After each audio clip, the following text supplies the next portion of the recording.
Hello everyone, Musapur দ্বিতীয় পর্ব নিয়ে আমি আপনাদের সাথে ফয়সাল জেমসের পক্ষ থেকে। সো নোয়াখালী মুসাপুর ক্লোজার এখানে যদি না আসেন তাহলে অবশ্যই বুঝতে পারবেন না এখানকার ভিউ, এখানকার যে দর্শনার্থী স্থানগুলি আছে এখানে আসার পরে তারপরে বুঝতে পারবেন, দেখলেই বুঝবেন, না হলে বুঝবেন না। সো আমি মুসাপুরের মধ্যে প্রবেশ করে ফেলেছি। এই যে দেখতে পাচ্ছেন মুসাপুরের যে ভিউটা, এটা মানে অসাধারণ, মনোমুগ্ধকর একটা পরিবেশ। মুসাপুরের যে ভিউটা আছে এটা হচ্ছে যে চোখ সরানোরও চায় না এরকম একটা ভিউ, চোখ ধাঁধানোর মতো।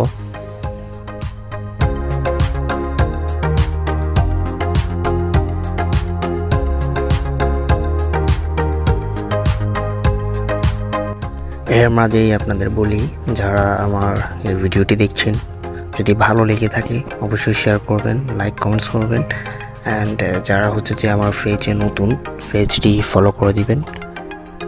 আর যারা ইউটিউব চ্যানেল থেকে দেখছেন চ্যানেলটি সাবস্ক্রাইব করে দিবেন, কমেন্টস করবেন যে কেমন হয়েছে, অবশ্যই কমেন্টস করে জানাবেন।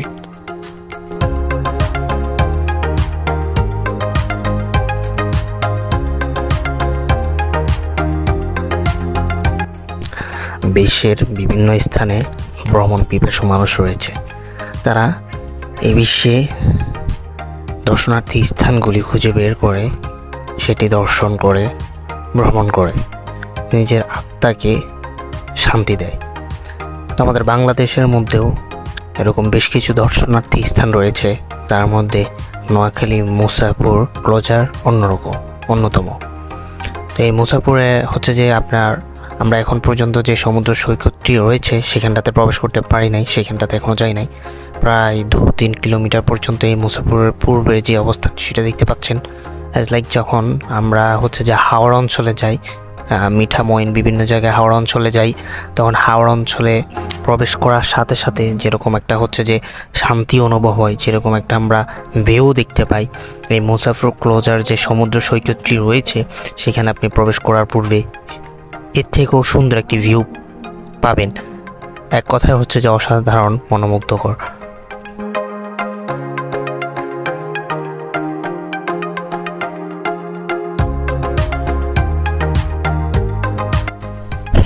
এখানে বাংলাদেশের বিভিন্ন অঞ্চল থেকে ভ্রমণ পিপাসু মানুষগুলি আসে ভ্রমণ করার জন্য এই দর্শনার্থী স্থানটি।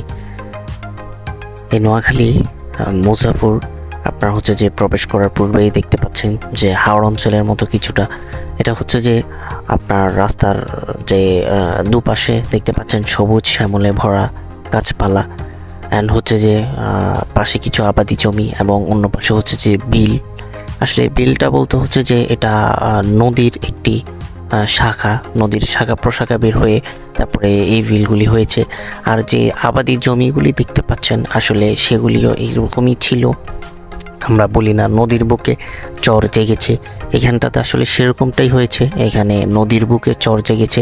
তো এই যে জমিগুলি দেখছেন এখানে মানুষ চাষাবাদ করে, আর হচ্ছে যে মাছ চাষ করে। তাদের বিভিন্ন রকমের প্রজেক্ট রয়েছে, তারা এখানে করে তাদের মতো করে।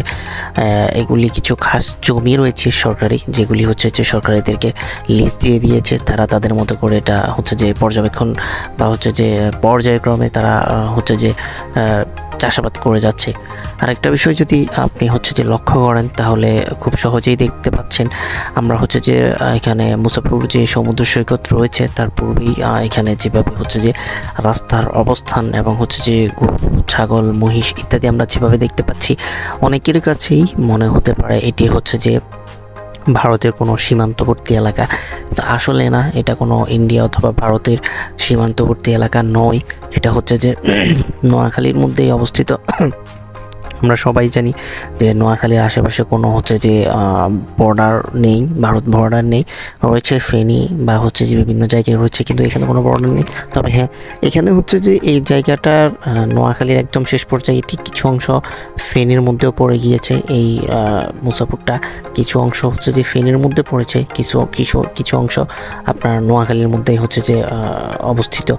দুধার মিলে যেমন আমরা পদ্মা সেতুতে গেলে দেখি, পদ্মা সেতুটা হচ্ছে ঢাকা, তারপর মুন্সিগঞ্জ এবং হচ্ছে যে আপনার ফরিদপুর মিলেই পদ্মা সেতু, ঠিক সেরকম আর কি এখানে মুসাপুরটা এরকম, ফেনী নোয়াখালী মিলেই কিন্তু এই মুসাপুরের মধ্যবর্তী একটি অবস্থান। সো হচ্ছে যে আমি এখন প্রায় সমুদ্রের সৈকতের একদমই নিকটে, দেখতে পাচ্ছেন মানুষের ঢল আসছে যাচ্ছে, প্রচুর পরিমাণে এখানে ভিড় হয়। জানি না আজকে কেমন হয়, বৃষ্টির সময় কিছুটা দেখতে পাচ্ছেন রাস্তায় কাদামাটি ধারা ভরপুর, এরপরও গেলে বুঝতে পারবো।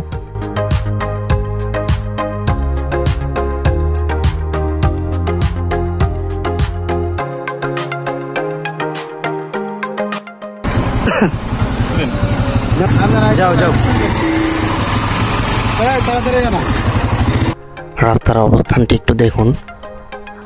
আসলে এই নোয়াখালী মুসাপুরটা হচ্ছে যে নোয়াখালীর মধ্যে অন্যতম একটি জায়গা, শুধু নোয়াখালী না, এখন এই মুসাপুরটির কথা যেভাবে ছড়িয়ে গিয়েছে এটি বাংলাদেশে অন্যতম হয়ে যাচ্ছে। বিভিন্ন জায়গায় এটি পরিচিত, বিভিন্ন অঞ্চলে বিভিন্ন মানুষের কাছে এই নোয়াখালী মুসাপুরটি খুবই পরিচিত। কিন্তু একটি বিষয় লক্ষ্য করুন, এরকম একটি দর্শনার্থী স্থান, মানে কি পরিমাণ কাদা মাটি এখানে যে মানে যাব এই মানে এরকম সুযোগ নেই। ওইদিকে যতটুকু দেখেছি আরও বেশ কিছু ওয়ে আছে আপনার হচ্ছে যে সমুদ্রে প্রবেশ করার জন্য, ওই দিকের অবস্থা আরও খারাপ। যেহেতু আমরা বাইক নিয়ে আসছি তো এটার থেকে আর ভালো কোনো ওয়ে এই মুহূর্তে ছিল না। হ্যাঁ, বুঝতে পেরেছি বৃষ্টি হয়েছে, কিন্তু এই সমস্ত জায়গায় একটু সংস্কার করা উচিত। বিকজ হচ্ছে যে এই সমস্ত জায়গায় প্রতিনিয়ত মানুষ আসে, দর্শনার্থী স্থান হিসেবে মানুষ দেখার জন্য আসে বিভিন্ন জায়গা থেকে। অন্তত হচ্ছে যে এই দর্শনার্থী স্থান হিসেবে এই জায়গাটার হচ্ছে যে ইমপ্রুভ করা উচিত। খুবই প্রবলেম হচ্ছে আমরা যেতে, এবং হচ্ছে যে যারা এখানটাতে রয়েছে তাদেরও খুবই প্রবলেম হচ্ছে। তো এখানে যারা আছে বা যারা দেখছেন, তারা যদি এখানকার কোনো প্রতিনিধি হয়ে থাকেন, আমি বলবো প্লিজ এই রাস্তাগুলির একটু সংস্কার করেন, যেন হচ্ছে যে এখানে বিভিন্ন জায়গা থেকে আসে মানুষ, তারা যেন একটু হচ্ছে যে কমফোর্টেবল ফিল করে, তারা যেন একটু সুন্দরভাবে অন্তত হচ্ছে যে রাস্তাটা পার করতে পারে, যেতে পারে।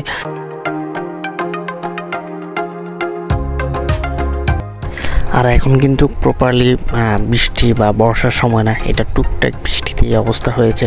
যদি বর্ষার সময় আসে বা প্রপারলি যদি বৃষ্টি হয়, তাহলে চিন্তা করুন যে রাস্তার অবস্থানটা কেমন হবে। এই যে দেখতে পাচ্ছেন পকপকা রোদ, এই রোদের মধ্যে যদি রাস্তার এই অবস্থান হয় তাহলে আর কি বলা। তো যাই হোক, যারা যেখান থেকে দেখছেন প্রত্যেককেই শুভেচ্ছা ও ধন্যবাদ জানাই। আমার মুসাপুর সমুদ্র সৈকত নিয়ে থাকবে 3য় পর্ব, এই জন্য অপেক্ষা করবেন আর অবশ্যই জানাবেন কেমন হয়েছে। সো ভিউয়ার্স, আজকের পর্ব এই পর্যন্ত। আল্লাহ হাফেজ।